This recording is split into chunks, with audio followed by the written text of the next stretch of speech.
ಜನನೀಂ ಶಾರದಾಂ ದೇವೀಂ ರಾಮಕೃಷ್ಣಂ ಜಗದ್ಗುರುಂ ಪಾದಪದ್ಮೇ ತಯೋರ್ಶ್ರಿತ್ವಾ ಪ್ರಣಮಾಮಿ ಗುರುಮುಹುಃ. ರತ್ನಾಕರ ಧೌತಪದಾಂ ಹಿಮಾಲಯ ಕಿರೀಟಿನೀಂ ಬ್ರಹ್ಮ ರಾಜರ್ಷಿ ರತ್ನಾಢ್ಯಾಂ ವಂದೇ ಭಾರತ ಮಾತರಂ. ವೇದಿಕೆ ಮೇಲೆ ಆಸೀನರಾಗಿರುವ ಪರಮ ಪೂಜ್ಯ ಸ್ವಾಮೀಜಿಯವರಿಗೆ ನಮಸ್ಕಾರ. ವೇದಿಕೆ ಮೇಲಿರುವ ಎಲ್ಲ ಗಣ್ಯರಿಗೂ ಹಾಗೂ ಆಗಮಿಸಿರುವ ಎಲ್ಲ ದೇಶಭಕ್ತ ಬಂಧುಗಳಿಗೂ ಮಾತಾ ಭಗಿನಿಯರಿಗೂ ಅತ್ಯಂತ ಶ್ರದ್ಧಾಪೂರ್ವಕವಾದ ನಮಸ್ಕಾರಗಳನ್ನು ಸಮರ್ಪಿಸ್ತೇನೆ. ಮಿತ್ರರೇ, ಎರಡು ತುಂಬಾ ಸುಂದರವಾದ ಘಟನೆಗಳು ನಮ್ಮ ಕಣ್ಣೆದುರಿಗೆ ನಡೆದಿವೆ. ಈ ದೇಶದ ಯುದ್ಧ ಮತ್ತು ಸೈನ್ಯದ ಪರಂಪರೆ ಸ್ವಾತಂತ್ರ್ಯ ಬಂದ ಮೇಲಿನದ್ದಲ್ಲ. ಭಾರತದ ಕುರಿತಂತೆ ಮಾತನಾಡುವಾಗ ಒಂದು ಮಾತನ್ನ ನಾವು ಯಾವಾಗಲೂ ಹೇಳ್ತಿರ್ತೀವಿ, ಭಾರತ ಜಗತ್ತೆಲ್ಲವನ್ನು ಆಳಿತು.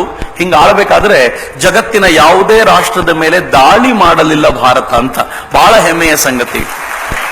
ನಾನು ಇತ್ತೀಚೆಗೆ ಜಾಗತಿಕ ಮಟ್ಟದಲ್ಲಿ ಭಾರತದ ಪ್ರಭಾವ ಹೇಗಿದೆ ಅಂತ ವಿಶೇಷ ಅಧ್ಯಯನಕ್ಕೆ ತೊಡಗಿದಾಗ ನೋಡ್ತಿದ್ದೆ.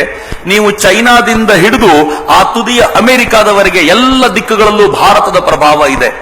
ಚೈನಾದ ಒಬ್ಬ ರಾಯಭಾರಿ ಅಮೆರಿಕಕ್ಕೆ ಹೋಗಿದ್ದಾಗ ಒಂದು ಮಾತನ್ನು ಹೇಳ್ತಾನೆ, ಭಾರತ ಎನ್ನುವ ರಾಷ್ಟ್ರ 1000 ವರ್ಷಗಳ ಕಾಲ ಚೀನಾನ ಆಳ್ವಿಕೆ ಮಾಡಿದ್ದು ಒಬ್ಬ ಸೈನಿಕನನ್ನು ಕಳಿಸ್ತಿಲ್ಲ ಭಾರತ ಅಂತ. ಅಮೆರಿಕಕ್ಕೆ ಆಶ್ಚರ್ಯ ಆಯ್ತು, ಹೆಂಗೆ ಸಾಧ್ಯ ಇದು ಅಂತ. ಅದಕ್ಕೆ ಚೀನಾ ಹೇಳ್ತು, ಬುದ್ಧನ ಅನುಯಾಯಿಗಳು ಭಾರತಕ್ಕೆ ಚೈನಾಕ್ಕೆ ಬಂದ್ರು ಭಾರತದಿಂದ, ಅವ್ರ ಕಾಲಗಳಲ್ಲಿ ಬಿದ್ದು ಹೊರಳಾಡಿದ್ವಿ ನಾವು, ಏಳೋದ್ರೊಳಗೆ 1000 ವರ್ಷ ಕಳೆದಿತ್ತು, ಗೊತ್ತೇ ಆಗ್ಲಿಲ್ಲ ನಮಗೆ ಅಂತ. ಇದನ್ನ ಹೇಳ್ತಾ ನಮ್ಗೆ ಇನ್ನೊಂದು ಸಂಗತಿಯನ್ನು ಜೋಡಿಸ್ತಾರೆ. ಭಾರತ ಯಾವತ್ತೂ ಯುದ್ಧವೇ ಮಾಡದೇ ಇರೋದ್ರಿಂದ ನಿಶ್ಶಕ್ತ ರಾಷ್ಟ್ರವೂ ಭಾರತ ಅಂತ. ಅಹಿಂಸಾ ಪರಮೋ ಧರ್ಮ, ಎಲ್ಲಿ ನೋಡಿದ್ರೂ ವಾಕ್ಯಗಳನ್ನ ನೋಡ್ತಾ ಇರ್ತೀವಿ, ಆದ್ರೆ ಬಹಳ ಜನರಿಗೆ ಗೊತ್ತಿಲ್ಲ.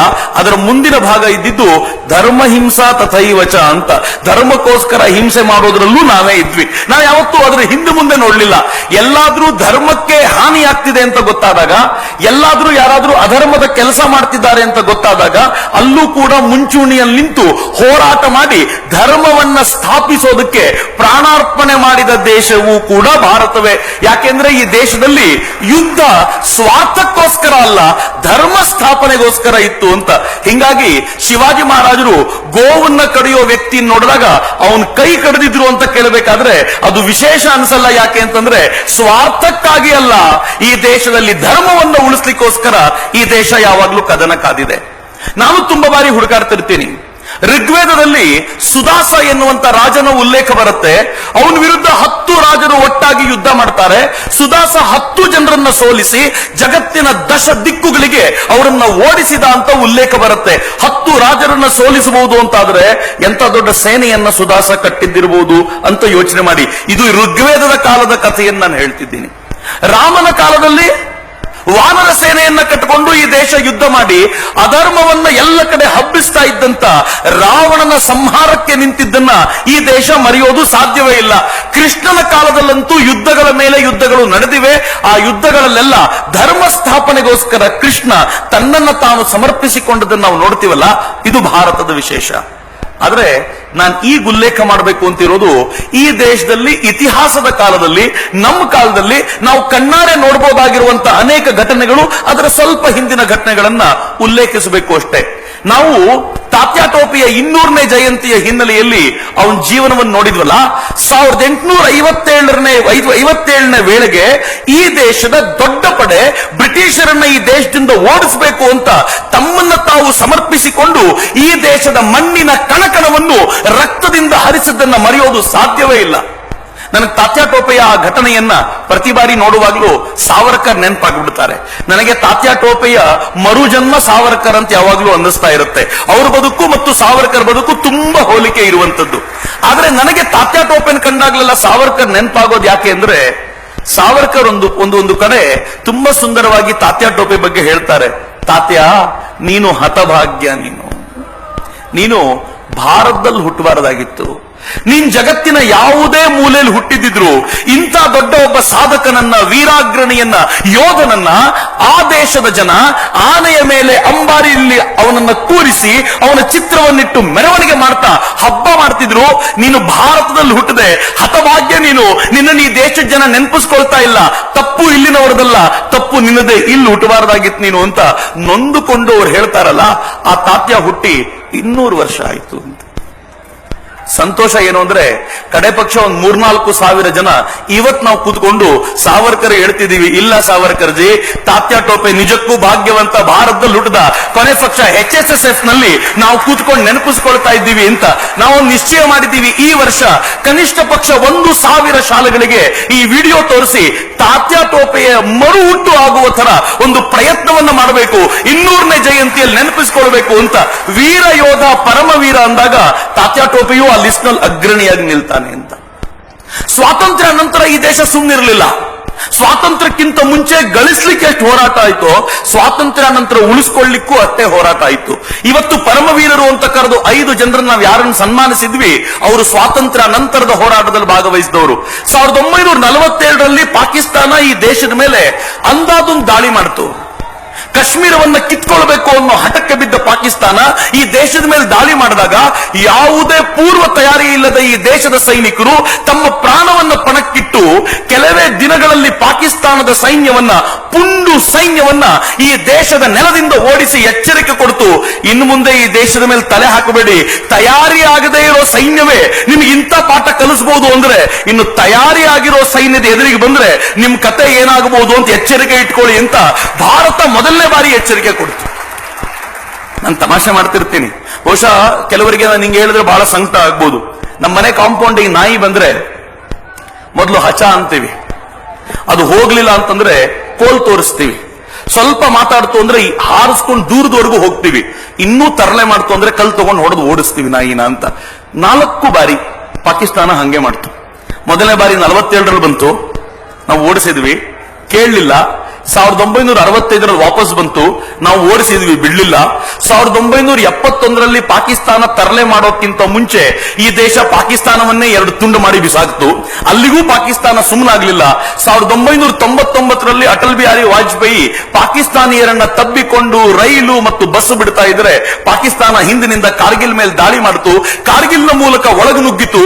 ಆದ್ರೂ ಈ ದೇಶದ ಸೈನಿಕರು ಅಂತ ಪ್ರತಿಕೂಲ ಪರಿಸ್ಥಿತಿಯಲ್ಲೂ ಪಾಕಿಸ್ತಾನಿ ಸೈನಿಕರನ್ನ ಹೊರದಬ್ಬಿದ್ರಲ್ಲ, ಇದು ಭಾರತದ ಸೈನಿಕರ ಸಾಹಸ ಅಂತ. ಮಿತ್ರರೇ, ಈ ದೇಶದ ಪ್ರತಿಯೊಂದು ಕದನವೂ ಕೂಡ ಸಾಹಸವೇ. ಯಾಕೆ ಸಾಹಸ ಗೊತ್ತಾ? ಕದನ ಯಾರು ಮೊದಲು ಪ್ರಾರಂಭಿಸ್ತಾರೋ ಅವರಿಗೆ ಅಡ್ವಾಂಟೇಜಸ್ ಜಾಸ್ತಿ. ಅಚಾನಕ್ಕಾಗಿ ಕದನ ನಡೆದರೆ, ಅಚಾನಕ್ಕಾಗಿ ಏನಾದ್ರೂ ಯಾರು ದಾಳಿ ಮಾಡ್ತಾರೋ ಅವರು ಅಚಾನಕ್ಕಾಗಿ ಮಾಡೋದ್ರಿಂದ ಎದುರಿಗಿರೋರು ತಯಾರಿಯಾಗಿರೋದಿಲ್ಲ, ಗೆಲ್ಲೋ ಪ್ರಮಾಣ ಜಾಸ್ತಿ. ನೆನ್ಪಿಟ್ಕೊಳ್ಳಿ, 1947ರದ್ದು ಭಾರತದ ಮೇಲೆ ಅಚಾನಕ್ ದಾಳಿ. 1962ರಲ್ಲಿ ಚೀನಾ ದಾಳಿ ಮಾಡ್ತಲ್ಲ, ಇದು ಎಷ್ಟು ಅಚಾನಕ್ಕು ಅಂತಂದ್ರೆ ಈ ದೇಶದ ಅನೇಕ ಹಿರಿಯರು, ಈ ದೇಶದ ಮೊದಲ ಪ್ರಧಾನಿ ಜವಾಹರ್ಲಾಲ್ ನೆಹರುಗೆ ಎಚ್ಚರಿಕೆ ಕೊಟ್ಟರು ಚೀನಾ ದಾಳಿ ಮಾಡೋ ಚಾನ್ಸ್ ಇದೆ ಅಂತ.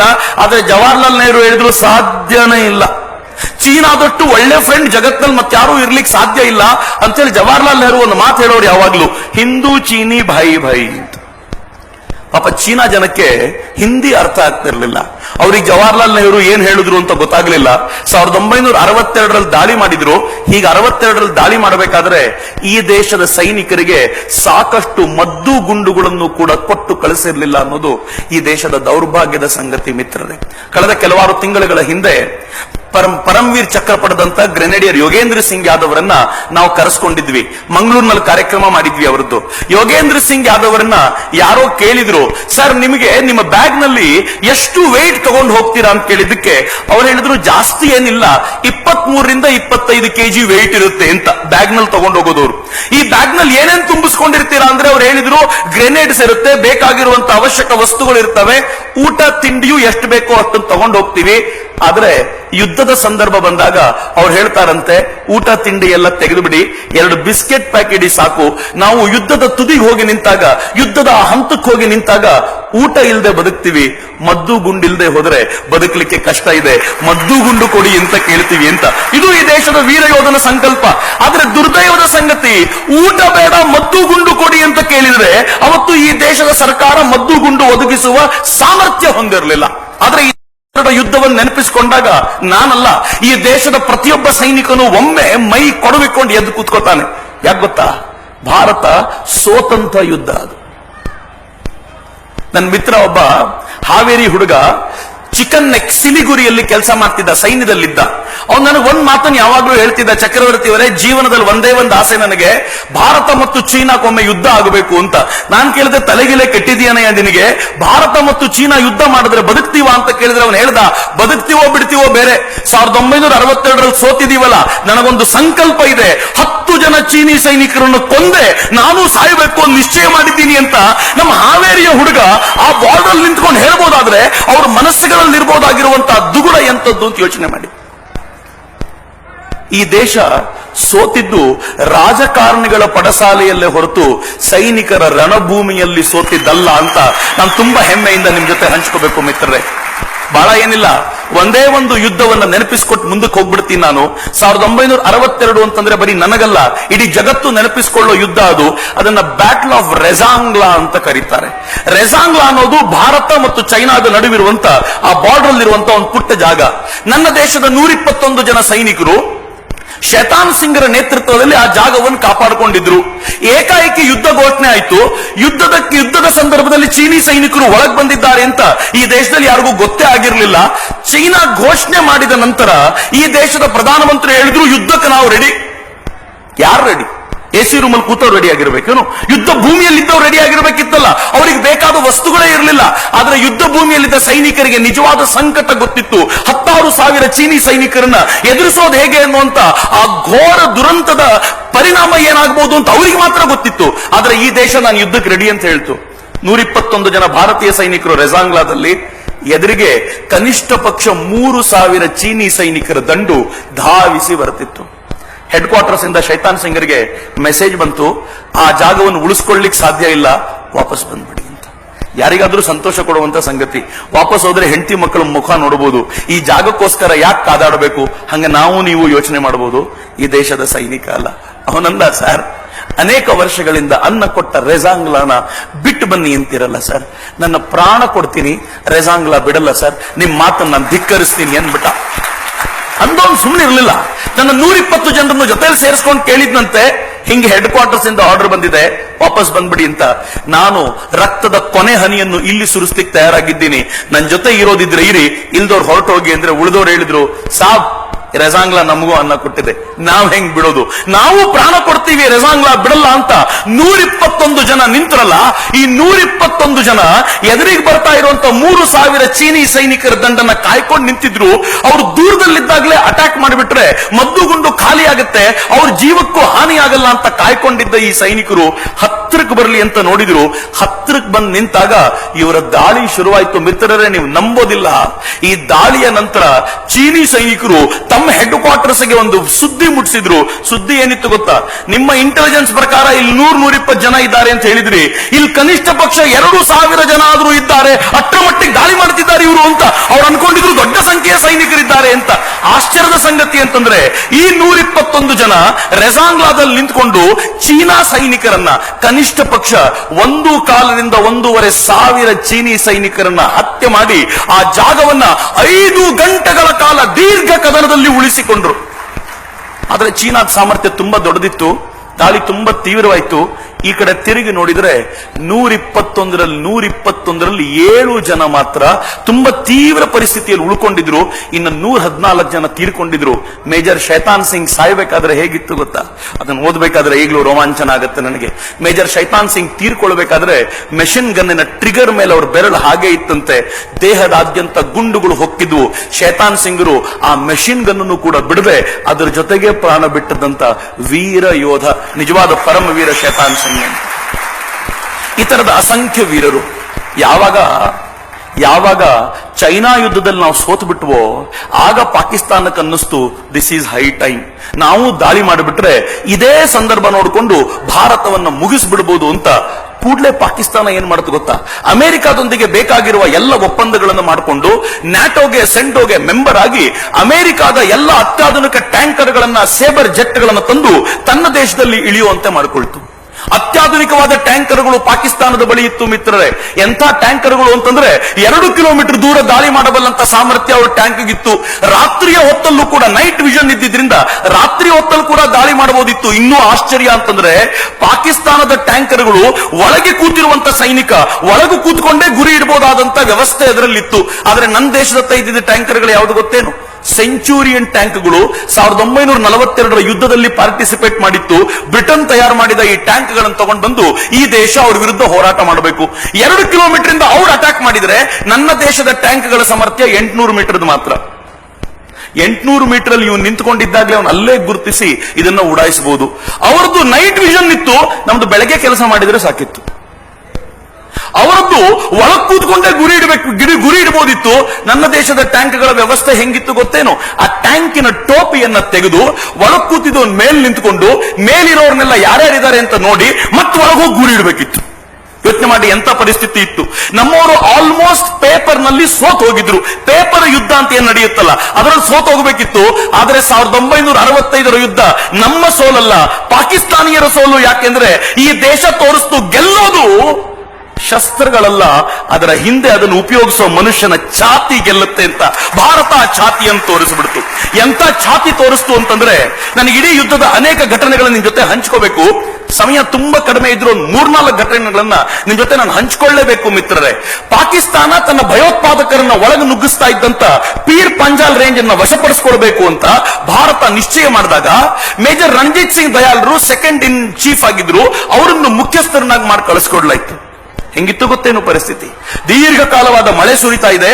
ಆ ಮಳೆಯ ನಡುವೆ ಇವ್ರು ಹತ್ಕೊಂಡು ಹೋಗುವಾಗ ಇವ್ರು ಯಾವುದನ್ನು ಕೇರ್ ಮಾಡಲಿಲ್ಲ. ಆದಷ್ಟು ಬೇಗ ಯುದ್ಧವನ್ನು ಗೆಲ್ಲಬೇಕು ಅನ್ನೋ ಅರ್ಜೆಂಟ್ ಅಲ್ಲಿ ಹಂಗಂಗೆ ಹೊರಟ್ಬಿಟ್ರು. ಬೆಳಗಾಗಿ ಎದ್ದು ನೋಡಿದ್ರಂತೆ ಎಲ್ಲ ಇದೆ, ಹಲ್ಲು ಜಿಲಿಗ್ ಬ್ರಷ್ ಇಲ್ಲ. ಸೈನಿಕನ ಪರಿಸ್ಥಿತಿ ಹೆಂಗಿರುತ್ತೆ ನೋಡಿ. ರಾತ್ರಿ ಇಡೀ ಊಟ ಮಾಡಲಿಲ್ಲ, ಒಂದು ಇಡೀ ದಿನ ಊಟ ಮಾಡಲಿಲ್ಲ. ಬೆಳಗಾಗೆದ್ದು ಹಲ್ಲು ಉಜ್ಜಬೇಕು ಅಂತ ಎಲ್ಲರೂ ಯೋಚನೆ ಮಾಡ್ತಿದ್ರೆ 5 ಆಫೀಸರ್ಗಳಲ್ಲಿ ಮೇಜರ್ ರಣಜಿತ್ ಸಿಂಗ್ ದಯಾಳ್ ಮಾತ್ರ ಬ್ರಷ್ ಇಟ್ಕೊಂಡು ನಿಂತಿದ್ರು. ಅವ್ರು ಹಲ್ಲು ಉಜ್ಜಿದ್ರು. ಪಕ್ಕದಲ್ಲಿದ್ದ ಮತ್ತೊಬ್ಬ ಕ್ಯಾಪ್ಟನ್ ಅವ್ರ ಮುಖನೇ ನೋಡ್ತಿದ್ರು, ಹಲ್ಲು ಉಜ್ಜಿಬಿಟ್ರಲ್ಲ ನೀವು ಅಂತ. ಮೇಜರ್ ರಣಜಿತ್ ಸಿಂಗ್ ದಯಾಳ್ ಏನ್ ಮಾಡಿದ್ರು ಗೊತ್ತಾ? ನೀವು ಇಮ್ಯಾಜಿನ್ ಮಾಡ್ಲಿಕ್ಕೂ ಆಗಲ್ಲ. ಅದನ್ನ ತೊಳೆದ್ರು, ತಗೋ ನೀನು ಉಜ್ಜು ಅಂದ್ರು. ಅವನು ಹಲ್ಲು ಉಜ್ಜದ. ಪಕ್ಕದಲ್ಲಿ ಮತ್ತೊಬ್ಬ ಆಫೀಸರ್ ಇದ್ರು, ಅವನಿಗೆ ಕೊಟ್ರು. ಈ ವಾರ್ ಹಿಸ್ಟ್ರಿ ಹೇಳುತ್ತೆ, 1 ಬ್ರಷ್ ನಿಂದ 5 ಜನ ಹಲ್ಲುಜ್ಜಿ ತಯಾರಾದ್ರು. ತಿಂಡಿ ಬರುತ್ತಾ ಅಂತ ನೋಡಿದ್ರು, ಬರಲಿಲ್ಲ.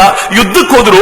ಯುದ್ಧದ ಪರಿಣಾಮ ಹೆಂಗಿತ್ತು ಅಂತಂದ್ರೆ, ಇವ್ರ 5 ಜನರ ನೇತೃತ್ವದಲ್ಲಿ ಪೀರ್ ಪಾಂಜಾಲ್ ರೇಂಜ್ ಅನ್ನ ವಶಪಡಿಸಿಕೊಂಡು ಪಾಕಿಸ್ತಾನಕ್ಕೆ ಹೇಳಲಾಯ್ತು, ನೀವು ಯುದ್ಧ ಶುರು ಮಾಡಿದ್ರಿ, ಯುದ್ಧವನ್ನು ನಾವು ಮುಗಿಸ್ತೀವಿ, ನೋಡ್ತಾ ಇರಿ ಅಂತ ಈ ದೇಶ ಮೊದಲನೇ ಬಾರಿಗೆ ಎಚ್ಚರಿಕೆ ಕೊಡ್ತಲ್ಲ, ಅದು ಮೇಜರ್ ರಣಜಿತ್ ಸಿಂಗ್ ದಯಾಳ್ರ ಹೋರಾಟ. ಮಿತ್ರರೇ, ಹೋರಾಟ ಹೆಂಗಿತ್ತು ಅಂತಂದ್ರೆ, ಮೇಜರ್ ರಣಜಿತ್ ಸಿಂಗ್ ದಯಾಳ್ರಿಗೆ ಆ ನಂತರ ಮಹಾವೀರ್ ಚಕ್ರ ಕೊಡ್ಲಾಯ್ತು. ಆ ಪುಣ್ಯಾತ್ಮನ ತಾಕತ್ ಹೆಂಗಿತ್ತು ಅಂದ್ರೆ, ಯಾರೋ ಒಬ್ಬ ಸೈನಿಕ ಬಂದ, ಇವ್ರು ಹೇಳೋಕ್ಕಿಂತ ಮುಂಚೆ ಯಾವುದೋ ಸಿವಿಲಿಯನ್ ಜೊತೆ ಜಗಳ ಆಗಿ ಒಬ್ಬರನ್ನು ಕೊಂದ್ಬಿಟ್ಟಿದ್ದ. ಸೈನ್ಯದಲ್ಲಿ ತುಂಬಾ ಸ್ಟ್ರಿಕ್ಟ್ ಆದ ರೂಲ್ ಇದೆ, ಹಂಗ್ ಮಾಡಬಾರದು ಅಂತ. ಮೇಜರ್ ಸಾಬ್ರು ಕರೆದು ಕೇಳಿದ್ರು, ಸಿವಿಲಿಯನ್ ಕೊಂದ್ಬಿಟ್ಯಾ? ಅವನಂದ, ಸಾಬ್ ಏನ್ ಮಾಡ್ಲಿ, ಅವ್ನ್ ನನ್ನ ಮಾತು ಕೇಳಲಿಲ್ಲ, ಕೈಯಲ್ಲಿ ದಾವಿತ್ತು, ಹೊಡೆದೆ, ಸತ್ತೇ ಹೋಗ್ಬಿಟ್ಟ ಅಂತ. ರಣಜಿತ್ ಏನಂದ್ರು ಗೊತ್ತಾ? ದಾವಿನ ತಾಕತ್ತು ತೋರಿಸೋದು ಸಿವಿಲಿಯನ್ರ ಮೇಲಲ್ಲ, ಯುದ್ಧ ನಡೀತಾ ಇದೆ ಪಾಕಿಸ್ತಾನದ ಜೊತೆ. ನಿನ್ ದಾವಲ್ ತಾಕತ್ತಿದ್ರೆ ಅಲ್ಲಿಗೆ ಬಾ ನನ್ನ ಜೊತೆ, ಇವನ್ ಗನ್ನನ್ನು ಕಿತ್ಕೊಳ್ಳಿ ಅಂತ ಗನ್ನನ್ನು ಕಿತ್ತಿಸ್ಕೊಂಡ್ಬಿಟ್ಟು. ಅವನು ಯುದ್ಧಕ್ಕೆ ಹೋಗೋ ಅವಕಾಶ ಇರಲಿಲ್ಲ. ಆದ್ರೆ ಅವನು ಹೇಳ್ದ, ಮೇಜರ್ ಸಾಬರಿಗೆ ನನ್ನ ತಾಕತ್ ಏನು ಅಂತ ತೋರಿಸ್ತೀನಿ ಅಂತ ತಾನು ದಾವ್ ಹಿಡ್ಕೊಂಡೆ ಯುದ್ಧಕ್ಕೆ ಹೋದ. ಬಹುಶಃ ಯುದ್ಧದ ಇತಿಹಾಸದಲ್ಲಿ ಈ ತರದ ಘಟನೆಗಳನ್ನು ನೋಡ್ಲಿಕ್ಕೆ ಸಿಗಲ್ಲ. ಕೈಯಲ್ಲಿ ಕತ್ತಿ ಹಿಡ್ಕೊಂಡು ಪಾಕಿಸ್ತಾನದ ಗುಂಡುಗಳಿಗೆ ಎದೆ ಕೊಡ್ಲಿಕ್ಕೆ ಹೋದಂತವರು ನನ್ನ ದೇಶದ ಸೈನಿಕರು ಅಂತ ಅತ್ಯಂತ ಹೆಮ್ಮೆ ಇದೆ ಮಿತ್ರರೇ. ಅವನ ಬಗ್ಗೆ ಯುದ್ಧದ ಇತಿಹಾಸ ಹೇಳುತ್ತೆ, ಕೈಯಲ್ಲಿ ಕತ್ತಿ ಹಿಡ್ಕೊಂಡು ಹೋದ. ಅನೇಕ ಕಡೆಗಳಲ್ಲಿ ದಾರಿ ಮಾಡ್ಕೊಳ್ಳಿಕ್ಕೆ ಆ ಕತ್ತಿಯನ್ನು ಬಳಸಿದ. ಅನೇಕ ಕಡೆಗಳಲ್ಲಿ ನೇರವಾಗಿ ಪಾಕಿಸ್ತಾನಿಯರು ಸಿಕ್ಕಾಗ ಅದೇ ಕತ್ತಿಯಲ್ಲಿ ಅವರನ್ನು ಕಡಿದಿದ್ದಲ್ಲದೆ ಅದೇ ವ್ಯಕ್ತಿ ಜೀವಂತವಾಗಿ ವಾಪಸ್ಸು ಬಂದ ಅಂತ ಯುದ್ಧದ ಹಿಸ್ಟ್ರಿ ಹೇಳುತ್ತಲ್ಲ. ಅವನು ಹೇಳ್ತಾನೆ, ಮೇಜರ್ ಸಾಬ್, ನನ್ನ ಕತ್ತಿಯ ಶಕ್ತಿಯನ್ನು ತೋರಿಸಿದ್ದೀನಿ ನಾನು ಇವತ್ತು ಅಂತ. ಇದು ಭಾರತದ ಯುದ್ಧದ ಇತಿಹಾಸ. ಪೀರ್ ಪಂಜಾಲ್ ರೇಂಜಿಗೆ ಹೋಗಬೇಕಾದ್ರೆ, ಉರಿ ಸೆಕ್ಟರ್ ನ ದಾಟ್ಕೊಂಡು ಹೋಗಬೇಕಾದ್ರೆ ಈ ದೇಶದ ಹತ್ರ ಮ್ಯಾಪ್ ಇಲ್ಲ, ಯುದ್ಧದ ತಯಾರಿ ಇರಲಿಲ್ಲ. ಈ ದೇಶದ ಸೈನಿಕರು ಯುದ್ಧಕ್ಕೆ ಹೋಗಬೇಕು ಅಂತ ನಿಶ್ಚಯ ಮಾಡಿದ್ರು. ಯುದ್ಧಕ್ಕೆ ಹೋಗಬೇಕಾದ್ರೆ ಇವರು 3 ದಿನಗಳಿಗೆ ಸಾಕಾಗುವಷ್ಟು, 72 ಗಂಟೆಗಳಿಗೆ ಸಾಕಾಗುವಷ್ಟು ಅಡುಗೆ ತಗೊಂಡು ಹೋದ್ರು. ಆದ್ರೆ ಆಮೇಲೆ ಗೊತ್ತಾಯ್ತು, 72 ಗಂಟೆಗಳಲ್ಲಿ ಪಾಯಿಂಟ್ ರೀಚ್ ಮಾಡ್ಲಿಕ್ಕೆ ಆಗಲ್ಲ ಅಂತ. 72 ಗಂಟೆಗಳೊಳಗೆ ಊಟ ಮುಗಿತು. ಊಟ ಮುಗಿದ ಮೇಲೆ ನಿಜವಾದ ಟ್ರೆಕ್ಕಿಂಗ್ ಶುರುವಾಯಿತು. ಮಿತ್ರರೇ, 10,000 ಅಡಿ ಎತ್ತರದಲ್ಲಿದ್ದ ಭಾರತೀಯ ಸೈನ್ಯ 4,000 ಅಡಿ ಎತ್ತರದ ಕೆಳವರೆಗೂ ಬರಬೇಕು, ಅಷ್ಟು ಸ್ಟೀಪ್ ಕೆಳಗಿಳಿಬೇಕು. ಆ ರೇಂಜ್ನಿಂದ 11,000 ಅಡಿ ಎತ್ತರದ ಪರ್ವತವನ್ನ ಏರಿ 12,500 ಅಡಿ ಎತ್ತರದಲ್ಲಿರುವಂತ ಮತ್ತೊಂದು ಗುಡ್ಡದ ಮೇಲಿರುವ ಪಾಕಿಸ್ತಾನಿಯರನ್ನು ಸೋಲಿಸಿ ವಶಪಡಿಸಿಕೊಳ್ಳಬೇಕು. ಕನಿಷ್ಠ 24 ಗಂಟೆಗಳಲ್ಲಿ 40 ಕಿಲೋಮೀಟರ್ ಯಾತ್ರೆ ನಡ್ಕೊಂಡು 25 ಕಿಲೋಮೀಟರ್ ಟ್ರಕ್ ನಲ್ಲಿ ಪ್ರಯಾಣ ಮಾಡಿ ಈ ದೇಶದ ಸೈನಿಕರು ಒಂದು ದಿನದ ನಂತರ ಆ ಗುಡ್ಡವನ್ನು ವಶಪಡಿಸಿಕೊಂಡ್ರು. ಇತರರೆ ವಶಪಡಿಸಿಕೊಳ್ಳುವಾಗ ಹೊಟ್ಟೆ ಒಂದು ಕಾಳು ಅನ್ನ ಇಲ್ಲದೆ ಪರಿತಪಿಸ್ತಾ ಇತ್ತು. ಈ ದೇಶದ ಸೈನಿಕ ಹಸಿವಿಗೆ ಮರಗಲಿಲ್ಲ, ಯುದ್ಧವನ್ನ ಗೆದ್ದ ಮೇಲೂ ಊಟ ಸಿಗಲಿಲ್ಲ ಅವನಿಗೆ. ಅದಾದ್ಮೇಲೆ ಮುಂದೊಂದು ಗುಡ್ಡ ಕಾಣ್ತಿದೆ, ಗೆದ್ದು ಬಿಡೋಣ ಅದನ್ನ ಅಂತ ಜೊತೆಲಿದ್ದವ್ರು ಕೇಳಿದ್ರೆ ಇವರೆಲ್ಲರೂ ಹೊರಟರು. ಆ ಗುಡ್ಡವನ್ನ ಗೆದ್ದ ಮೇಲೆ ಅಲ್ಲಿ ಲೋಕಲ್ ಜನರ ಸಹಾಯ ತಗೊಂಡು ಚೆನ್ನಾಗಿ ಊಟ ಮಾಡಿ ಒಂದು 10 ನಿಮಿಷ ಮಲ್ಕೋತೀವಿ ಅಂತ ಸೈನಿಕರು ಮಲ್ಕೊಂಡ್ರಂತೆ. ಇವರೆಲ್ಲರ ಜೀವ ಹೆಂಗಿರ್ಬೋದು ಅಂತ ಯೋಚನೆ ಮಾಡ್ರಿ. ನಾವೆಲ್ಲ ಇಲ್ಲಿ ಕೂತಿರ್ತೀವಲ್ಲ, ಒಂದು ಅರ್ಧ ಗಂಟೆ ಊಟ ಸಿಗ್ಲಿಲ್ಲ ಅಂದ್ರೆ ಬಾಯಿ ಬಡ್ಕೊಂಡ್ ಬಿಡ್ತೀವಿ, ಒಂದು ಅರ್ಧ ಗಂಟೆ ಯಾರ ಮುಖ ನೋಡ್ಲಿಕ್ಕೆ ಸಿಗ್ಲಿಲ್ಲ ಅಂದ್ರೆ ಹೊಟ್ಟೆ ಉರಿಸ್ಕೊಳ್ತೀವಿ. ನಾನು ಇತ್ತೀಚೆಗೆ ಬಿಗ್ ಬಾಸ್ ನ ಅಚಾನಕ್ ಆಗಿ ಒಂದಿನ ನೋಡ್ಲಿಕ್ಕೆ ಸಿಕ್ಬಿಡ್ತು. ಅವತ್ತಿನ ದಿನ ಬಿಗ್ ಬಾಸ್ ನಲ್ಲಿ ಹೊರಗಡೆ ಬಂದಂತ ಕೆಲವರು ಹೆಂಡತಿ ಮಕ್ಕಳು ಮುಖ ನೋಡಿ ಹೇಗೆ ಕಿರ್ಚಾಟ ಅರಚಾಟ ಮಾಡ್ತಿದ್ರು ನೋಡಿದ್ರೆ ಏನೋ ಒಂದು 25 ವರ್ಷದ ನಂತರ ಸಿಗ್ತಾರಲ್ಲ ಜಾತ್ರೆಯಲ್ಲಿ ಕಳೆದೋದವರು, ಆ ತರದ ವಾತಾವರಣ ನಿರ್ಮಾಣ ಆಗಿತ್ತು. ನನಗಾಗ ಅನ್ನಿಸ್ತಿತ್ತು ಈ ದೇಶದ ಸೈನಿಕ 1.5-2 ವರ್ಷಗಳ ಕಾಲ ಮನೆಯಿಂದ ದೂರ ಇರ್ತಾನೆ. ದೂರನೂ ಏನೋ ಟಾಸ್ಕ್ ಮಾಡ್ಕೊಂಡು ಅಲ್ಲಿ ಆಟ ಆಡ್ಕೊಂಡು ಏನೋ ತಮಾಷೆ ಮಾಡ್ಕೊಂಡಿರಲ್ಲ. ಅವನಲ್ಲಿಗೆ ಹೋದಾಗ ಅಲ್ಲಿ ಯುದ್ಧದ ಭೂಮಿಯಲ್ಲಿ ನಿರಂತರವಾಗಿ ಅವ್ರ ಜೊತೆ ಕಾದಾಟ ಮಾಡ್ತಿರ್ತಾನೆ. ಹೆಂಡತಿ ಮಕ್ಕಳ ಜೊತೆ ಮಾತಾಡೋ ಸಂದರ್ಭವೂ ಇರಲ್ಲ. ಅವನು ಬಂದಾಗ ಅವನಿಗೆ ಹೆಂಗಾಗ್ಬೋದು ಅಂತ ಯಾವಾಗಲಾದ್ರೂ ಯೋಚನೆ ಮಾಡಿ ಮಿತ್ರರೇ. ಸೈನಿಕರು ನೆನಪಿಸ್ಕೊಂಡಾಗ ರೋಮಾಂಚನಕಾರಿ ಅನುಭವ ಅನಿಸೋದು ಇವತ್ತು. ಯಾಕೆ 1965ರ ಯುದ್ಧವನ್ನು ತುಂಬಾ ನೆನಪಿಸ್ಕೊಳ್ತಿದ್ದೀನಿ ಅಂತಂದ್ರೆ, ಈ ವರ್ಷ 1965ರ ಯುದ್ಧಕ್ಕೆ 50 ವರ್ಷ ಕಂಪ್ಲೀಟ್ ಆಗತ್ತೆ. ಆ ವೀರ ಯೋಧರನ್ನ ಸ್ಮರಿಸ್ಕೊಳ್ಬೇಕು. ಇವತ್ತು 5 ಜನ ಬಂದ್ರಲ್ಲ, ಈ 5 ಜನ 1965ರ ಯುದ್ಧದಲ್ಲಿ ಪ್ರತ್ಯಕ್ಷ ಭಾಗವಹಿಸಿದವರು. ಹಾಗೆ ಹುಡುಕಿ ಅವರನ್ನ ಕರ್ಕೊಂಡು ಬರಲಾಗಿದೆ. ಹಿಂಗಾಗಿ ಅವ್ರಿಗೆ ಬರಬೇಕಾದ್ರೆ ಒಂದು ಅತೀವವಾದ ಹೆಮ್ಮೆ ಅವ್ರ ಮುಖದಲ್ಲಿತ್ತು. ನಾನು ಪ್ರಾಮಾಣಿಕವಾಗಿ ಹೇಳಬಲ್ಲ, ಇಲ್ಲಿ ಅನೇಕರು ಬೇರೆ ಬೇರೆ ಉದ್ಯೋಗದವ್ರು ನಾವಿದ್ದೀವಿ. ಕೆಲವರು IT ಸೆಕ್ಟರ್ ಇದ್ದೀವಿ, ಕೆಲವು ಟೀಚರ್ಸ್ ಇದ್ದೀವಿ, ಕೆಲವು ಪೊಲೀಸ್ ಆಫೀಸರ್ ಇದ್ದೀವಿ, ಬೇರೆ ಬೇರೆ ಬೇರೆ ಉದ್ಯೋಗದಲ್ಲಿ ಇದ್ದೀವಿ. ನೀವು ಸುಮ್ಮನೆ ಅವ್ರನ್ನ ಕೇಳಿ ನೋಡಿ, ಹೆಂಗಿದೆ ನಿಮ್ ಕೆಲಸ? ದರಿದ್ರರಿ ಯಾರಿಗೆ ಬೇಕಿದು ಅಂತ. ಒಬ್ಬ ಮೇಷ್ಟ್ರನ್ ಕೇಳ್ಬೇಕು ನೀವು, ಹೆಂಗಿದೆ ನಿಮ್ ಕೆಲಸ? ಅವ್ರಂತರ ಯಾರಿಗ್ರಿ ಬೇಕು? 70-80 ಜನರನ್ನ ಒಂದು ಕ್ಲಾಸ್ ರೂಮ್ ಅಲ್ಲಿ ಸಹಿಸ್ಕೊಳ್ಳೋದು ಸಹವಾಸವೇ ಬೇಡ, ಮನೇಲಿ ಒಂದು ಮಗನನ್ನು ಸಹಿಸ್ಕೊಳಕ್ಕಾಗಲ್ಲ, ಇಲ್ಲಿ 80 ಜನರನ್ನ ಕಾಪಾಡ್ಬೇಕಲ್ರಿ, ಯಾರಿಗ್ ಬೇಕಿ ಕರ್ಮ ಅಂತಾರೆ. ನೀವು ಡಾಕ್ಟರ್ನ ಕೇಳಿ, ಮಧ್ಯರಾತ್ರಿ ಬೆಳಗಿನ ಜಾವ ಯಾವುದು ನೋಡದೆ ಎಬ್ಬಿಸ್ಕೊಂಡು ಹೋಗ್ತಾರ್ರಿ, ನನಗೆ ಮದುವೆ ಇಲ್ಲ ಮುಂಜಿ ಇಲ್ಲ, ಯಾವ ಕರ್ಮಕ್ಕೆ ಯಾವ ಪುರುಷಾರ್ಥಕ್ಕೆ ಡಾಕ್ಟ್ರು ಅಂತಾರೆ. ಆದ್ರೆ ಮಿತ್ರರೇ, ಪ್ರಾಮಾಣಿಕವಾಗಿ ಹೇಳ್ತೀನಿ, ಒಬ್ಬ ಸೈನಿಕನನ್ನು ಕೇಳಿ ಹೆಂಗಿತ್ತು ನಿನ್ ಲೈಫು ಅಂದ್ರೆ, ಇನ್ನೊಂದು ಚಾನ್ಸ್ ಸಿಕ್ಕಿದ್ರೆ ನಾನು ಇಂಡಿಯನ್ ಆರ್ಮಿಗೆ ಸೇರ್ಕೊಳ್ತೀನಿ ಅಂತ. ಒಬ್ಬ ಸೈನಿಕ ಮಾತ್ರ ತನ್ನ ಜಾಬ್ ನಲ್ಲಿ ಸ್ಯಾಟಿಸ್ಫ್ಯಾಕ್ಷನ್ ಇರ್ಲಿಕ್ಕೆ ಸಾಧ್ಯ. ನಿನ್ನೆ ನಾವು 1965ರ ಯುದ್ಧದ ಸ್ಮರಣೆಯನ್ನ ಚಿಕ್ಕಬಳ್ಳಾಪುರದಲ್ಲಿ ಮಾಡ್ತಿರ್ಬೇಕಾದ್ರೆ ನಮ್ಗೆ ಗೊತ್ತೇ ಇಲ್ಲ ಅಲ್ಲೊಬ್ಬ 1965 ವಾರಲ್ಲಿ ಹೋರಾಟ ಮಾಡಿದ ವ್ಯಕ್ತಿ ಇದ್ದಾರೆ ಅಂತ.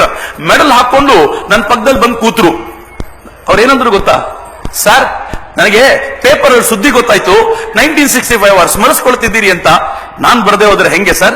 ನಾನು 1965 ವಾರಲ್ಲಿ ಇದ್ದವನು, ನೋಡಿ ನನ್ನ ಎದೆಗೆಲ್ಲ ಗುಂಡು ಬಿದ್ದಿದೆ, ನಾನು ಆದ್ರೂ ಬದುಕಿದ್ದೀನಿ ಅಂತ. ಆ ವಯಸ್ಸಿನಲ್ಲಿ ಅವ್ರು ಎಷ್ಟು ಖುಷಿಯಿಂದ ಕೂತಿದ್ರು ಅಂದ್ರೆ, ಅವ್ರಿಗೆ ಸನ್ಮಾನ ಮಾಡಿದಾಗ ಏನಂದ್ರು ಗೊತ್ತಾ? ಯಾವ ಮೂಲೆಗಾದ್ರೂ ಕರೀರಿ ಸರ್, ನಾನು ಬರ್ತೀನಿ ಸರ್ ಅಂತ. ಅವ್ರಿಗೊಂದು ಹೆಮ್ಮೆ ಉತ್ಸಾಹ ಇದೆಯಲ್ಲ, ತಾನು ಈ ಕೆಲಸ ಮಾಡಿದ್ದಕ್ಕೋಸ್ಕರ ಹೆಮ್ಮೆ ಪಡಬಲ್ಲಂತ ಏಕೈಕ ಜೀವ ಇದ್ರೆ ಅದು ಈ ದೇಶದ ಸೈನಿಕ ಮಾತ್ರ. ಇನ್ಯಾರಿಗೂ ತಮ್ಮ ಜಾಬ್ ಮೇಲೆ ಸ್ಯಾಟಿಸ್ಫ್ಯಾಕ್ಷನ್ ಯಾವತ್ತೂ ಇಲ್ಲ, ಆದ್ರೆ ಸೈನಿಕ ಮಾತ್ರ ಹೆಮ್ಮೆಯಿಂದ ಬದುಕ್ತಾನೆ. ಅವನು ಹೋರಾಟ ಅಂತದ್ದು. ಮಿತ್ರ, ಇಲ್ಲೊಬ್ರು ಅಬ್ದುಲ್ ಹಮೀದ್ ಸಾಬ್ ಇವತ್ತು ಬಂದಿದ್ದಾರೆ. ಅವ್ರ ಬಗ್ಗೆ ನಾನು ನಿಮ್ಗೆ ಹೇಳಬೇಕು. ಅವ್ರ ಬಗ್ಗೆ ಹೇಳೋಕ್ಕಿಂತ ಮತ್ತೊಬ್ಬ ಅಬ್ದುಲ್ ಹಮೀದರ್ನ ಹೇಳಿ ಅವ್ರ ಬಗ್ಗೆ ಆನಂತರ ಕನೆಕ್ಟ್ ಮಾಡ್ತೀನಿ. ಯಾವಾಗ ಈ ದೊಡ್ಡ ದೊಡ್ಡ ಟ್ಯಾಂಕ್ಗಳು ನುಗ್ಲಿಕ್ಕೆ ಶುರು ಮಾಡ್ತೋ, ಈ ದೇಶದ ಸೈನಿಕರಿಗೆ ಗಾಬರಿ ಇತ್ತು, ಈ ಟ್ಯಾಂಕ್ ಅನ್ನು ನಾವು ಎದುರಿಸೋದು ಹೆಂಗೆ ಅಂತ. ಅದಕ್ಕೆ ಒಂದು ಟ್ಯಾಂಕ್ ಅನ್ನು ಅಡ್ಡ ಹಾಕ್ಲಿಕ್ಕೆ 3 ಟ್ಯಾಂಕ್ಗಳನ್ನು ಮುಚ್ಚಿಟ್ಕೊಂಡಿದ್ರು. ಮುಚ್ಚಿಟ್ಕೊಳ್ಳೋದು ಹೆಂಗ್ ಗೊತ್ತಾ? ಗುಜರಾತಿನ ಆ ಭಾಗದಲ್ಲಿ ಎತ್ತರೆತ್ತರದ ಕಬ್ಬಿನ ಗದ್ದೆಗಳಿದ್ವು. ಆ ಗದ್ದೆಗಳಲ್ಲಿ ನಮ್ಮ ಟ್ಯಾಂಕರ್ ಮುಚ್ಚಿಟ್ಟಿದ್ರು. ದೂರದ 2 ಕಿಲೋಮೀಟರ್ ಆಚೆ ಇಲ್ಲೇ ಟ್ಯಾಂಕ್ ಗೊತ್ತಾಗ್ಬಿಟ್ರೆ ಅಲ್ಲಿಂದನೇ ದಾಳಿ ಮಾಡಿದ್ರೆ ಮುಗಿದೋಗುತ್ತೆ ಕತೆ ಅಂತ ಅವ್ರಿಗೆ ಕಾಣದೆ ಮುಚ್ಚಿಟ್ಕೊಂಡಿತ್ತು ಭಾರತದ ಟ್ಯಾಂಕ್ಗಳು. ಆ ಕಡೆಯಿಂದ ಟ್ಯಾಂಕ್ ಬರ್ತಿರ್ಬೇಕಾದ್ರೆ ಹವಿಲ್ದಾರ್ ಅಬ್ದುಲ್ ಹಮೀದ್, ಆತ ಸೈನ್ಯದಲ್ಲಿದ್ದವನು, ಆತ ಒಂದು ಯೋಚನೆ ಮಾಡ್ದ, ನಾನು ರೀಕಾಯ್ಲೆಸ್ ಗನ್ ಅನ್ನ ಜೀಪ್ ಮೇಲೆ ಇಟ್ಕೊಳ್ತೀನಿ, ಈ ಟ್ಯಾಂಕ್ಗಳ ಮೇಲೆ ಅಟ್ಯಾಕ್ ಮಾಡ್ತೀನಿ ಅಂತ. ಸುಮಾರು 200 ಮೀಟರ್ ದೂರದಲ್ಲಿ ಟ್ಯಾಂಕ್ ಕಂಡ ತಕ್ಷಣ ಅವನೇನ್ ಮಾಡ್ದ, ತನ್ನ ಜೀಪ್ನಿಂದ ಅಟ್ಯಾಕ್ ಮಾಡ್ದ. ಹೇಗಿರುತ್ತೆ ನೋಡಿ, ರಿಕಾಯಿಲ್ಲೆಸ್ ಗನ್ ಅನ್ನ ಜೀಪ್ ನಲ್ಲಿ ಇಟ್ಕೊಂಡು ಅಟ್ಯಾಕ್ ಮಾಡೋದು. ಆ ಜೀಪ್ ಅಟ್ಯಾಕ್ ಮಾಡಿದ ಜಾಗವನ್ನ ಉಳಿದ ಟ್ಯಾಂಕ್ಗಳು ನೋಡಿಬಿಟ್ರೆ ಆ ಟ್ಯಾಂಕ್ಗಳೆಲ್ಲ ಸೇರ್ಕೊಂಡು ಅವನ ಮೇಲೆ ಅಟ್ಯಾಕ್ ಮಾಡಿಬಿಡ್ತವೆ. ಅದಕ್ಕೆ ಜೀಪಿನ ಡ್ರೈವರ್ ಕೆಲಸ ಏನು ಅಂದ್ರೆ, ಅಲ್ಲಿಂದ ಗುಂಡು ಹಾರಿದ ತಕ್ಷಣ ಅವನ ಜಾಗವನ್ನು ಶಿಫ್ಟ್ ಮಾಡಿ ಬೇರೆ ಕಡೆ ಹೋಗ್ಬಿಡ್ಬೇಕು. ಆ ತರ ಜೀಪ್ ನಲ್ಲಿ ರಿಕಾಯಿಲ್ಲೆಸ್ ಗನ್ ಇಟ್ಕೊಂಡು ಅಬ್ದುಲ್ ಹಮೀದ್ ಹೋದ್ರು. ಮೊದಲನೇ ಬಾರಿ ಅವರು 200 ಮೀಟರ್ ದೂರದಲ್ಲಿ ಕಾಣುತ್ತಿದ್ದ ಪಾಕಿಸ್ತಾನದ ಪೆಟನ್ ಟ್ಯಾಂಕರ್ ಮೇಲೆ ದಾಳಿ ಮಾಡಿದ್ರು. ಆಶ್ಚರ್ಯ ಅವರಿಗೆ, ಜೀಪು ಆ ಕಡೆಯಿಂದ ಈ ಕಡೆ ಬರುವಷ್ಟೊತ್ತಿಗೆ ದೊಡ್ಡದೊಂದು ಸದ್ದು. ಆ ಸದ್ದು ಹೆಂಗಿತ್ತು ಅಂತಂದ್ರೆ, ಪಾಕಿಸ್ತಾನದ ಪೆಟನ್ ಟ್ಯಾಂಕ್ ಧ್ವಂಸ ಆಗೋಗಿತ್ತು. ಇವರಿಗೆ ಬಹಳ ಮಜಾ ಅನ್ನಿಸ್ತು. ಈ ಚಿಕ್ಕ ಮಕ್ಕಳಿಗೆ ಒಂದು ಗೋಲಿ ಹೊಡೆದ್ರೆ ಖುಷಿ ಆಗುತ್ತಲ್ಲ, ಇನ್ನೊಂದು ಹೊಡೆಯೋಣ ಅಂತ ಅವ್ರಿಗೆ ಅನ್ನಿಸ್ತು, ಮತ್ತೊಂದು ಟ್ರೈ ಮಾಡೋಣ ಈಗ ಅಂತ. ದೂರದಲ್ಲಿ ಮತ್ತೊಂದು ಪ್ಯಾಟರ್ನ್ ಟ್ಯಾಕ್ ಕಾಣ್ತು, ಅದರ ಮೇಲೆ ದಾಳಿ ಮಾಡಿದ್ರು, ಅದು ಧ್ವಂಸಗೊಳ್ತು. ಈಗ ಅವ್ರಿಗೆ ಆಟ ಶುರುವಾಯ್ತು. ಅವ್ರ ಪಕ್ಕದ ಗೆಳೆಯರಿಗೆಲ್ಲ ಹೇಳಿದ್ರು, ಪ್ಯಾಟರ್ನ್ ಟ್ಯಾಂಕ್ ಅನ್ಕೊಂಡಟ್ಟು ಗಟ್ಟಿ ಏನಿಲ್ಲ, ನೀವು ಇಷ್ಟ ಬಂದಂತೆ ಆಟ ಆಡಿ ಅದ್ರ ಜೊತೆಗೆ ಅಂತ. ಅದಾದ್ಮೇಲೆ ಭಾರತದ ಸೈನಿಕರು ಹೆಂಗ್ ಆಟ ಆಡಿದ್ರು ಗೊತ್ತೇನು?